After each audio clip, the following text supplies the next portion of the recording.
বগুড়া জেলার আদমদীঘি উপজেলা ছাতিয়ান গ্রামে। এই ছাতিয়ান গ্রাম রানী ভবানী যিনি ছিলেন বাংলাদেশের রাজা রানী ভবানী, যার স্মৃতি আজও বয়ে চলছে এই মন্দিরে বা এই বাসস্থানে রানী ভবানী জন্মগ্রহণ করেছিলেন, যিনি এখানে 365টি পুকুর স্থাপন করেছিলেন। এই এক বছরে উনি এক এক দিন এক এক পুকুরে গোসল করতেন। রানী ভবানী এখানকার জনগণের সাথে কথা বলে আমরা জানতে পেরেছি রানী ভবানীর এখানে মন্দির আছে, মসজিদ আছে, ঈদগাহ মাঠ আছে, হাট আছে, এবং রানী ভবানীর স্মৃতি জন্মস্থানটা অবহেলিত হয়ে গম্বুজে পরিণত হয়েছে, আর জঙ্গলে পরিণত হয়েছে। রানী ভবানী উনি এখানকার একটা মেয়ে রাজা ছিলেন। তিনি এখানকার মানুষদের সঙ্গে এমন মানে রাজার যে একটা শাসনত্ব চলে সেই শাসনত্ব করেনি, উনি হচ্ছে মানুষের মাঝে মিশেছিলেন। এক্সট্রিম মশার কয়েল প্ল্যান্ট ফাইবার দিয়ে তৈরি, তাই সহজে ভাঙে না, সুগন্ধিযুক্ত ও নিরবিচ্ছিন্নভাবে জ্বলে। ডেঙ্গু, চিকুনগুনিয়া বাহি সহ যে কোনো মশার বিরুদ্ধে দেয় এক্সট্রিম সুরক্ষা। মানুষের আপদ বিপদ সমস্যায় রাজা রানী হিসাবে সে প্রত্যেকের বাসায় বা দুঃখ কষ্ট থাকলে তাদের কাছে সে যাইতেন। আমার এখানকার চাওয়া একটাই যে ইতিহাস, আমরা যেমন ইতিহাস এটা দেখে বুঝি, শুনি, পড়তেছি, জানতেছি, আগামীর ভবিষ্যৎ যারা আসতেছে তারা যেন এই ইতিহাসটাকে উপলব্ধি করতে পারে বা পড়তে পারে বা জানতে পারে যে ছাতিয়ানগ্রাম ইউনিয়নে একটা রানী নামের বা ভবানী নামের একটা কোনো ভবন ছিল বা স্থাপনা ছিল। আমি এই ছাতিয়ানগ্রাম ইউনিয়নে এত বড় একটা রানী ভবানীর স্থাপনা, হয়তো আমাদের পাশের দেশ ইন্ডিয়াতেও এর ইতিহাসের বই আছে বা এটাকে নিয়ে রিসার্চ করা হয় বা ইতিহাস পড়া হয়, কিন্তু আমাদের এই ছাতিয়ানগ্রামে ইনার নামে কোনো একটা ভবনও নাই, যা আমাদের জোর দাবি এই ঐতিহ্যটা যেন ধরে রাখে।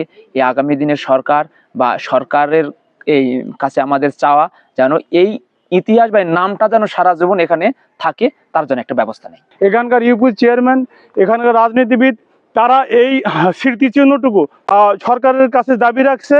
এই যে রানী ভবানীর, এটা আমার আব্বাদের কাছ থেকে শুনছি, আরও পূর্বপুরুষদের কাছ থেকে শুনছি, ওনার জন্মস্থান ছিল এখানে, এবং উনি একজন হিতৈষী মানুষ ছিলেন, এবং উনি জমিদার হলেও ওর মানুষ হিসাবে মানুষের প্রতি কোনো অহংকার, তার কোনো অত্যাচারী এ ধরনের কোনো, অনেক রাজা বাদশার কথা আমরা শুনছি যে শাসকেরা অত্যাচার করতো জনগণের উপর বা মানুষের উপর, কিন্তু এই কোনোদিন কোনো অত্যাচার করেন, এবং সব মানুষকে এই এলাকায় যা করছে এই ওনার সময়ে, ওর এটা 150-200 বছর আগে বিশ্বে একটা মহামারী দেখা দিয়েছিল। সেই মহামারীর সময়ও উনি এই অঞ্চলের মানুষকে তার সমস্ত কিছু দিয়ে উজাড় করে দিয়ে মানুষকে হেফাজত করার চেষ্টা করতেন। এরকম একটা মানে মানবিক মানুষ ছিল, যেমন সামাজিকতা ছিল তেমন মানবিকতা ছিল। এবং এই এলাকার দেখেন, এই এলাকাতে আমাদের এই ছাতিয়ানগ্রামের যে সম্পদগুলান, এই যে আমাদের হেলথ কমপ্লেক্স, এই যে ইউনিয়ন পরিষদের যে জায়গাটা, ওই যে স্কুলের যে জায়গাগুলো, এই যে আমাদের এই যে ছাতিয়ানগ্রামের এই যে আমাদের একটা ঐতিহ্যবাহী হাট, এটার সমস্ত সম্পদ হচ্ছে তার। এই যে আমাদের এই মাদ্রাসা, এতিমখানা মাদ্রাসা, ঈদগাহ মাঠ, এগুলো তারই দেওয়া এই প্রতিষ্ঠানগুলো। এবং কোনো দিন তার বিরুদ্ধে এরকম কোনো কথা শুনি সে অত্যাচারী কোনো শাসক বা এ ধরনের তার কোনো মনোভাব ছিল।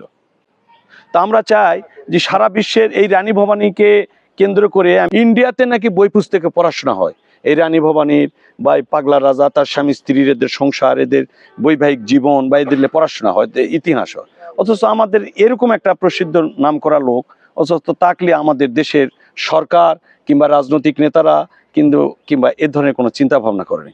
যদি সরকার এটাকে একটু রক্ষণাবেক্ষণ করে, তাহলে এটা আমাদের এই অঞ্চলের একটা দেখাশোনার জন্য বা আনন্দ উৎসবের জন্য, আমাদের ভবিষ্যৎ প্রজন্মের জন্য একটা জানার জায়গা হবে, যদি সরকার এখানে একটু পদক্ষেপ গ্রহণ করে।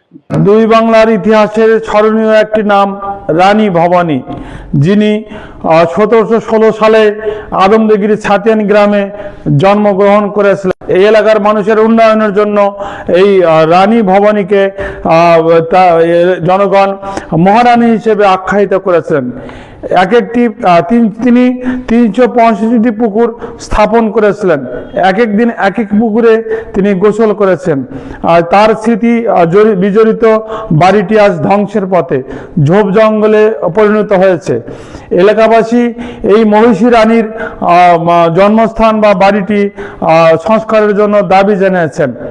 স্থানীয়দের মতে সরকারি উদ্যোগে জমিদার বাড়িটি সংস্কার ও ধ্বংসের কবল থেকে রক্ষার জন্য সরকারের উদ্যোগ গ্রহণ করার জন্য তারা দাবি জানিয়েছেন। এই এলাকাবাসী জানিয়েছেন ঐতিহাসিক এই বাড়িটির একটি জমিদার বাড়ি ছিল। মহিষী রানী ভবানী তার রাজ্য আদমদিঘিতে পানির অভাব মেটানোর জন্য তিনি 365টি পুকুর স্থাপন করেছিলেন। এক এক পুকুরে তিনি গোসল করেছেন। আর সেখানে স্থাপন করেছেন তিনি মন্দির, স্থাপন করেছেন মসজিদ, রাস্তাঘাট নির্মাণ করেছেন, বানিয়েছেন হাট বাজার, বানিয়েছেন শিক্ষা প্রতিষ্ঠান। আদমদিঘি উপজেলা থেকে 4 কিলোমিটার পশ্চিমে অবস্থিত ছাতিয়ান গ্রাম। এই গ্রামের জমিদারের নাম ছিল আন্দারাম চৌধুরী। জমিদারের স্ত্রী ছিলেন শ্রী দুর্গা দেবী চৌধুরানী তমা দেবী। তারা দুজনই ছিলেন নিঃসন্তান। সন্তান লাভের আশায় জমিদার তার বাড়ির অদূরে নির্জন এক পুকুর স্থানে ঈশ্বরের কাছে সাধনা পূজা অর্চনা করতেন। আন্দারাম বাবু তার সাধনার স্থানে সিদ্ধি লাভ করেছিলেন, যার ফলে এই এলাকাটি সিদ্ধেশ্বরী নামে পরিচিত। সিদ্ধি লাভের পর বর্তিতে তার স্ত্রীর গর্ভে ফুটফুটে একটি কন্যা সন্তান আসে, তার নাম রাখা হয় ভবানী। একজন রাজা জমিদারের যা যা থাকার কথা ছিল সবকিছু ছিল আন্দারাম চৌধুরীর। ভবানী শৈশব থেকে মানুষের সেবা নিয়ে ব্যস্ত থাকতেন। নারীরা সাধারণত বিয়ের আগে কৃতিত্ব অর্জন করতে পারে না, কিন্তু ধর্মচর্চা নিয়ে পুঁথিগত শিক্ষা নিয়ে রানী ভবানী তখন থেকেই মানুষের সেবা করে যেতেন। ভবানীর বয়স যখন 10 বছর, সেই সময় একদিন নাটোরের রাজা রাজবাড়ির দেওয়ান মহরম দয়ারাম নবাব আলিবর্দী খান দরবার থেকে ফেরার পথে ছাতিয়ান গ্রামে এসে রাত্রি যাপন করেন। সেখানে তাঁবু ফেলা হয়। রাত্রি যাপনের জন্য নিয়মিত ভ্রমণের অভ্যাস ছিল দয়ারামের।